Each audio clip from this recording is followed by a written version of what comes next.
आज का दिन काफ़ी बिजी होना था डॉक्टर श्रीवास्तव के लिए। काफ़ी थकान महसूस होनी थी उन्हें आज, क्योंकि पूरे 6 लेक्चर्स के बाद ही कहीं फुर्सत मिलनी थी उन्हें। डॉक्टर श्रीवास्तव बड़े जाने माने कार्डियोलॉजिस्ट थे, जिन्होंने पूरी दुनिया को बताया था कि अपने काम में मेहनत किस तरह से की जाती है।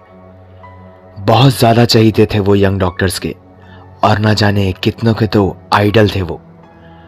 काफ़ी बड़े बड़े जाने माने डॉक्टर्स उनके अंडर ही प्रैक्टिस करके गए थे और बहुत कामयाबी पाई थी उन्होंने अपने करियर में।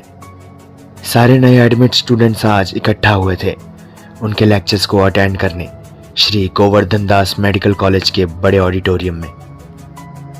डॉक्टर श्रीवास्तव ने भारी आवाज में बोलना शुरू किया। स्टूडेंट्स, आज आपके लाइफ का नया चैप्टर शुरू होने वाला है। आप सभी आज इस ऑडिटोरियम में मौजूद हैं और आज से 10 साल बाद आप सभी एक सक्सेसफुल डॉक्टर होंगे। ये मेरा आपको वादा है, क्योंकि आप सभी को यहाँ पढ़ाया नहीं जाता बल्कि मेडिकल साइंस की दुनिया में ले जाया जाता है, जिससे सभी एक सक्सेसफुल डॉक्टर बन सकते हैं। आप सभी का स्वागत है। Welcome all to GD medical college. Thank you.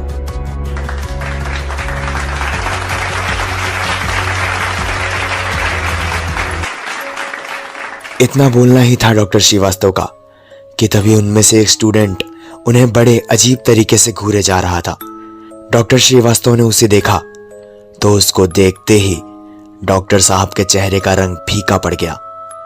वो तुरंत ऑडिटोरियम से बाहर निकले और सीधे अपनी गाड़ी की तरफ गए और दिन के सारे अपॉइंटमेंट्स को कैंसिल करके अपने घर की ओर निकल पड़े।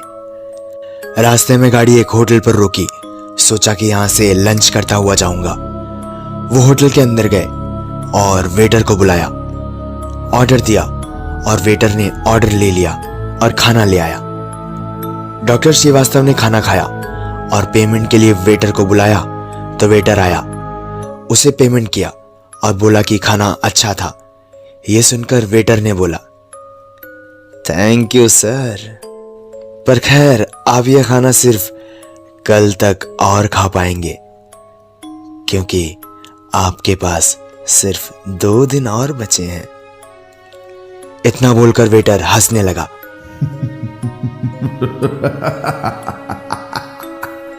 डॉक्टर श्रीवास्तव ने सिर उठाकर देखा तो ये लड़का कोई और नहीं बल्कि वही ऑडिटोरियम वाला लड़का था। डॉक्टर श्रीवास्तव तुरंत होटल से बाहर निकले और घर की ओर चल दिए। घर पहुंचे तो एसी चालू किया। कुछ ही देर में रूम का टेम्परेचर लगभग 16 डिग्री हो गया था और पूरा कमरा बिल्कुल ठंडा हो चुका था।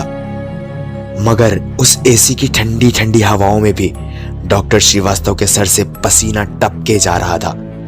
उन्होंने 2 टैबलेट नींद की ली और सो गए। शाम को जब उनकी आंख खुली तो वो उठे और बाथरूम की ओर बढ़े। मुंह धोने के लिए बेसिन का नल खोला और पानी मुंह पर मारा और बगल में ही लटके हुए टॉवल से मुंह पोंछा और जैसे ही आईने की ओर देखा तो तुरंत लड़खड़ा कर गिर पड़े, क्योंकि आईने पर खून से साफ साफ लिखा था, सिर्फ 2 दिन और। ये देखकर वो तुरंत निकलकर बाहर भागे। तभी उनके फोन की घंटी बजी। फोन उठाया तो सामने से आवाज आई, सर मैं एम्बुलेंस से बात कर रहा हूं। सर जल्दी आइए, पेशेंट की हालत बहुत खराब है, इसकी जान कभी भी जा सकती है। जिस पर डॉक्टर श्रीवास्तव ने कहा, अरे उसे मेरे प्राइवेट हॉस्पिटल में ले जाओ और वहां उसका फॉर्म भरवा देना, ठीक है, और 5 लाख एडवांस डिपॉजिट करवा लेना। मैं थोड़ी देर में आता हूं। इस पर पलटकर एम्बुलेंस वाले ने कहा, साहब मेरा कमीशन याद है ना आपको? डॉक्टर ने कहा, हाँ हाँ याद है, तुम उसे लेकर पहुंचो। इतना बोलकर डॉक्टर श्रीवास्तव ने कॉल कट कर दिया। जहां डॉक्टर श्रीवास्तव का एक साफ सुथरा कैरेक्टर था, तो वहीं दूसरी तरफ उनका एक ऐसा हैवानियत भरा चेहरा भी था।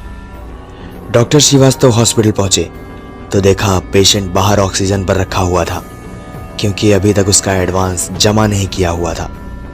तभी उस पेशेंट के पिता ने आकर डॉक्टर से कहा, साहब प्लीज प्लीज मेरे बच्चे को बचा लीजिए, नहीं तो वो मर जाएगा, प्लीज मेरी मदद कीजिए। जिस पर डॉक्टर श्रीवास्तव ने जो कहा उसे सुनकर किसी भी इंसान का मन गुस्से से भर जाए। उन्होंने कहा, जब तक पैसे नहीं दोगे तब तक इलाज नहीं होगा, ठीक है? आपको अगर अपने बेटे को ले जाना है तो ले जाओ, यहाँ पर हमने कोई धर्मशाला खोलकर नहीं रखी है। इतना बोलकर डॉक्टर श्रीवास्तव जैसे ही आईसीयू की तरफ मुड़ने को हुए, वैसे ही वहां एक घना सा सन्नाटा छा गया। अचानक इतना सन्नाटा देखकर जब डॉक्टर श्रीवास्तव पीछे मुड़े तो देखा पीछे कोई नहीं था, ना कोई नर्स, ना कोई आदमी और ना ही कोई वार्ड बॉय। वहां पर सिर्फ डॉक्टर श्रीवास्तव और वो पेशेंट था जो कि कुछ देर पहले आया हुआ था। डॉक्टर श्रीवास्तव ने उसे देखा तो वो पेशेंट उठकर स्ट्रेचर पर बैठा और अपना मास्क उतारकर डॉक्टर श्रीवास्तव को देखकर हंसने लगा।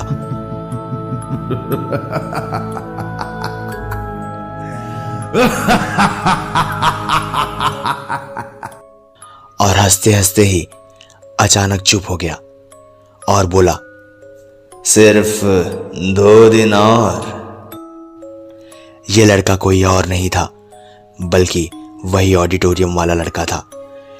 डॉक्टर श्रीवास्तव ने उसे देखा और चिल्लाए, अरे कोई है कि सब मर गए? यहां पर कोई दिख क्यों नहीं रहा? यहां पर डॉक्टर श्रीवास्तव की यह हालत देखकर वो लड़का जोर जोर से हंसे जा रहा था।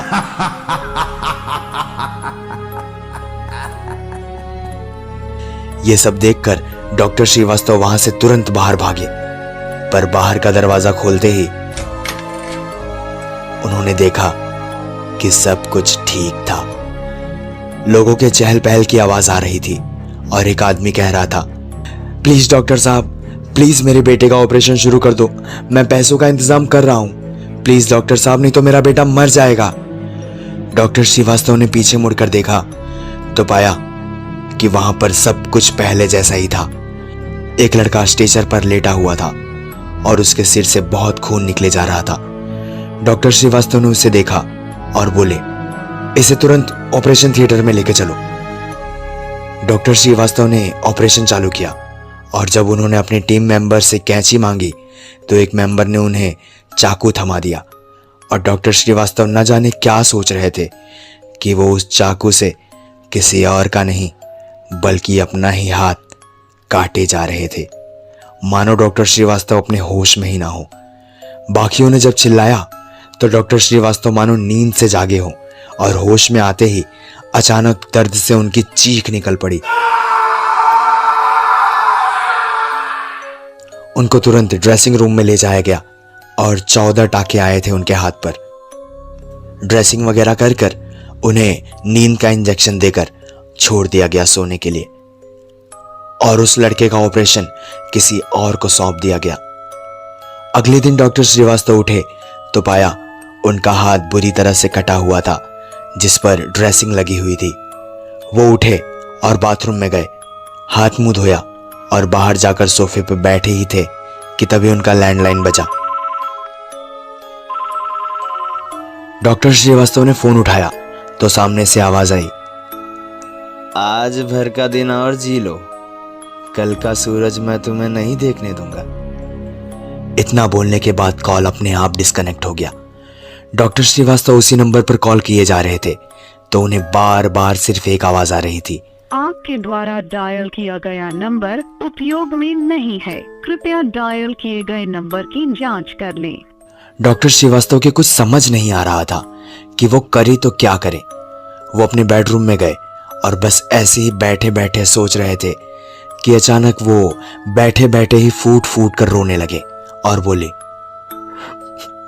मुझे माफ कर दो, मुझे माफ कर दो, मैं तुम्हें मारना नहीं चाहता था, तुम गलती से मेरे हाथों मारे गए हो, इसमें मेरा कोई दोष नहीं है, मुझे माफ कर दो, मुझे जाने दो।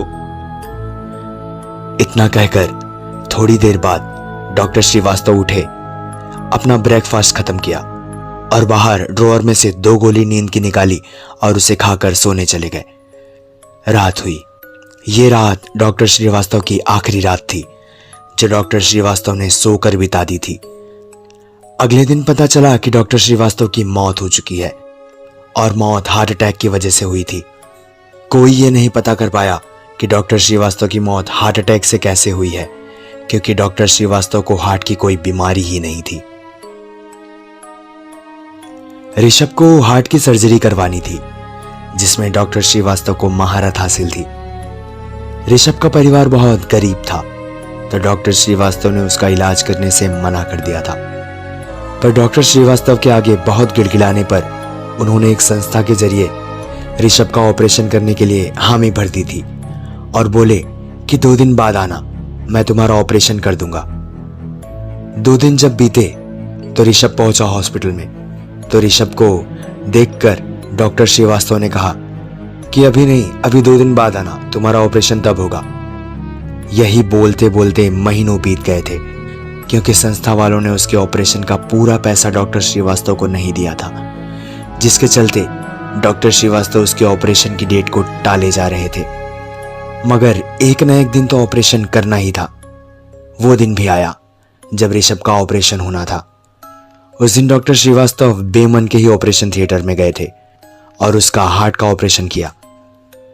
थोड़ी देर सब कुछ ठीक रहा, मगर फिर डॉक्टर श्रीवास्तव की लापरवाही से ऋषभ के एरोटा में, जो कि एक शरीर की सबसे बड़ी नस होती है जिसकी मदद से पूरे शरीर में खून भेजा जाता है, उसमें गलती से एक कट लग गया, जिससे शरीर का सारा खून बाहर निकल पड़ा। बहते हुए खून को कंट्रोल ना कर पाने की वजह से ऋषभ की मौत हो गई। डॉक्टर श्रीवास्तव ने 2 दिन बोलकर ऋषभ को कई दिनों तक उसकी मौत से दूर रखा था, मगर ऋषभ ने सिर्फ 2 दिन में ही डॉक्टर श्रीवास्तव को मौत से मिला दिया था। और आप सुन रहे थे मौत के बाद।